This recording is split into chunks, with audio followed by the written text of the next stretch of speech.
Coucou, j'espère que tu vas très bien. Alors, bienvenue sur ma chaîne. La chaîne, c'est facile, la seule chaîne qui te montre que tout est possible au Canada, que tu peux toi-même monter ton dossier d'immigration, de la demande d'admission jusqu'à l'obtention du visa.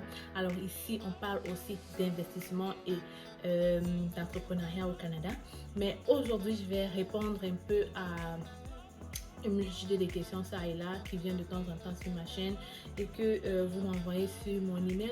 Fait qu'aujourd'hui, je vais répondre à toutes ces questions qui vous dérangent ou alors qui vous perturbent. Fait qu'aujourd'hui, je vais répondre à la première question. Est-ce que si je viens avec mon enfant au Canada, il pourra avoir tous les avantages qu'un un enfant qui est né au Canada, ou alors il pourra avoir tous les droits dont j'ai cité dans mon ancienne vidéo quand je disais pourquoi je pense que vous devez immigrer au Canada. D'ailleurs, si tu n'as pas écouté la vidéo, je vais mettre le lien dans la description. Je t'invite à aller le faire et tu pourras comprendre pourquoi je pense que le Canada, c'est le pays où il faut immigrer maintenant, car ici, tout est possible. Fait que je vais répondre à cette question. Vous savez, le Canada est encore l'un des rares pays qui a le droit aux terres. C'est quoi le droit aux terres? En fait, quand tu accouches au Canada, ton enfant est automatiquement canadien, il a le passeport canadien, la connaissance canadienne. Ce n'est pas le cas dans tous les pays. Par exemple, en France, ce n'est pas forcément le cas. Je pense aussi que en Allemagne, ce n'est plus le cas. Bref, le Canada est encore l'un des rares pays qui donne le droit aux terres. Fait qu'un enfant qui est né ici a le droit à la santé, a le droit d'avoir l'assurance maladie, a le droit de fréquenter gratuitement. Fait qu'il a beaucoup de droits. Il est classé pareil que comme je disais tantôt, le Canada est encore un des rares pays où il y a le droit aux terres. Ça veut dire que votre enfant a les mêmes droits qu'un Canadien. Dès que vous accouchez, il a le droit à la résidence permanente. Non, désolé, pas la résidence permanente. Il a le droit à la santé, il a une carte d'assurance maladie, il a le droit d'aller fréquenter gratuitement. On vous donne de l'argent pour ses besoins et beaucoup d'autres trucs. Mais si quelqu'un vient au Canada avec son enfant, ça déjà, je pense que la personne qui le fait est résidente permanente, parce que je ne pense pas qu'un étudiant étranger, on va accepter que tu viennes directement avec ton enfant, parce que ça, c'est deux choses différentes. Quand tu es étudiant étranger, tu viens pour étudier. Mais quand tu viens en tant que les visas de famille là, et que tu viens directement avec tes enfants et ton mari, ils ont le même droit parce qu'ils viennent avec la résidence permanente. Je pense qu'après 1 an ou 2 ans sur le territoire, ou peut-être moins, ils peuvent demander la nationalité. Mais en venant déjà en tant que résident permanent, ils ont les mêmes droits, parce qu'un résident permanent et un Canadien ici a les mêmes droits. La seule différence est que tu ne peux pas voter et que tu n'as pas le passeport canadien. Mais sinon, tu as la carte d'assurance maladie, tu as les mêmes droits en fait qu'un Canadien. Fait que si tu viens avec ton enfant qui a déjà la résidence permanente, il aura la même chose. On va te donner de l'argent pour lui, son école sera gratuite, on va donner une carte d'assurance pour eux, l'assurance maladie pour eux. Mais je répète que tout ça là, il faut faire vraiment une demande pour ça. Mais d'habitude, ça ne dure pas. Tu fais une demande, tu remplis des formulaires et dans quelques jours ou alors quelques mois, on t'envoie la carte d'assurance maladie des enfants. Fait que ça, c'était la question de savoir est-ce que les résidents ou alors les enfants qui viennent ont les mêmes droits qu'un Canadien.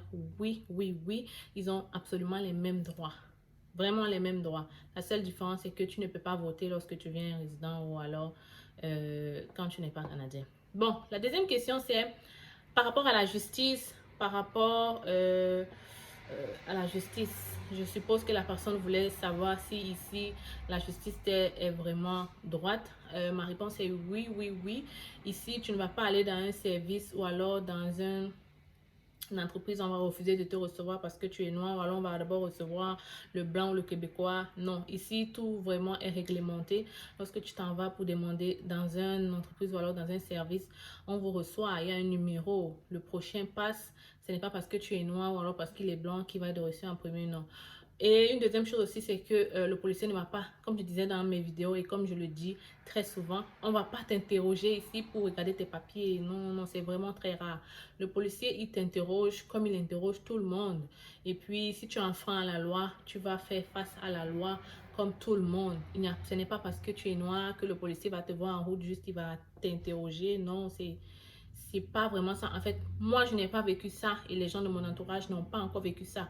Peut-être d'autres personnes ont des réalités différentes, mais moi, je n'ai jamais entendu que oh, le policier m'a arrêté parce que j'étais noire, alors il n'avait pas vraiment une raison de le faire.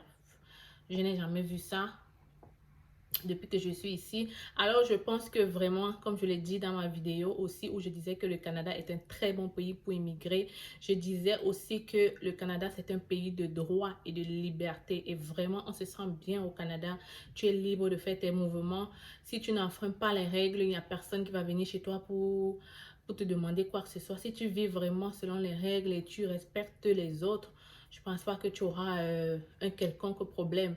Dans d'autres pays, par exemple, quand tu t'en vas dans le métro, on fouille pour voir tes papiers. Ici, c'est pas vraiment le cas. Tu peux vivre tranquillement ta vie et tu as accès à tout, tout comme un Canadien ou alors un résident. Vraiment, pour ça là, le Canada fait vraiment des efforts pour mettre les immigrants à l'aise. Comme je le dis toujours, le Canada, c'est vraiment un très grand pays. C'est le deuxième pays plus grand au monde.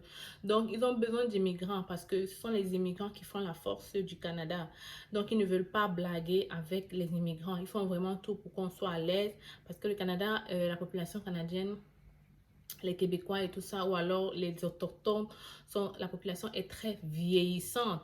Fait que ce sont les immigrants qui travaillent, ce sont eux qui paient les impôts. Bref, on participe vraiment à l'économie du Canada.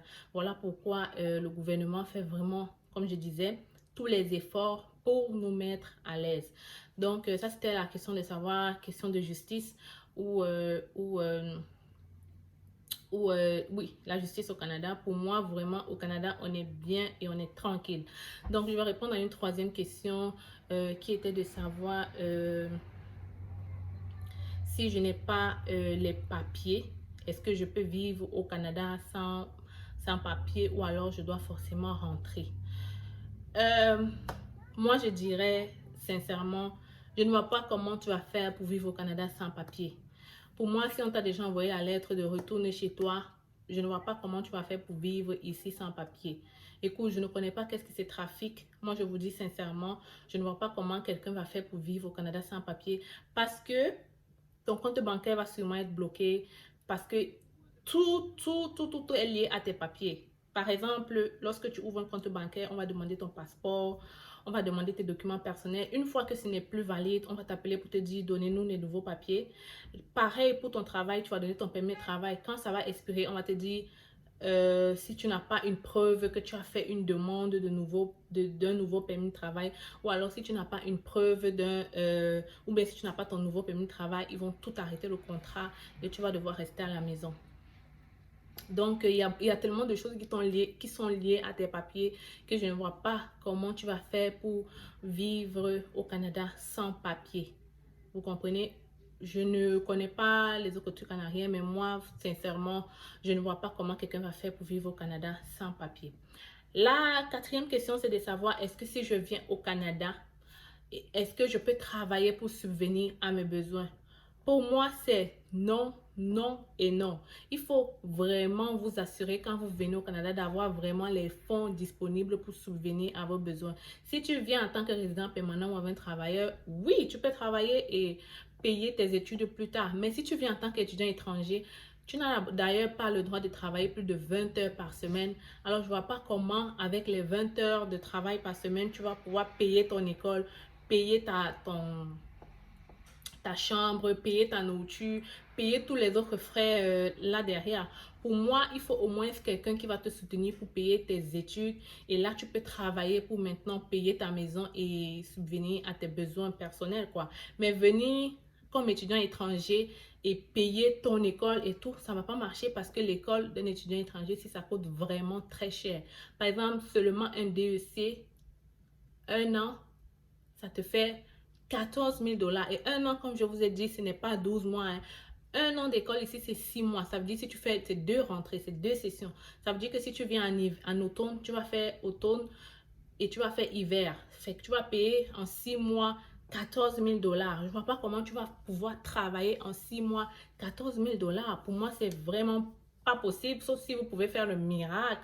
Mais pour moi, je ne vois pas comment quelqu'un va faire pour payer 14 000 dollars en 6 mois et payer sa maison et tout, et tout, et tout. Il ne faut pas venir te retrouver dans une situation où tu vas commencer à supplier ou alors tu vas commencer à laisser l'école et plus tard, tu ne pourras pas faire tes renouvellements de papier. Bref, il faut vraiment réfléchir avant de venir au Canada, à moins que vous ayez une autre solution derrière. Mais si tu veux vraiment venir juste fréquenter, il faut vraiment que tu t'assures d'avoir assez de fonds disponibles. Tu peux demander au village de cotiser aussi pour toi. Oui, bah, tu peux demander à la famille, au pays de cotiser pour toi, oui, mais venir et dire que tu vas porter tout ça sur ta tête, je ne sais pas comment tu vas faire. Je ne sais vraiment pas comment tu vas faire.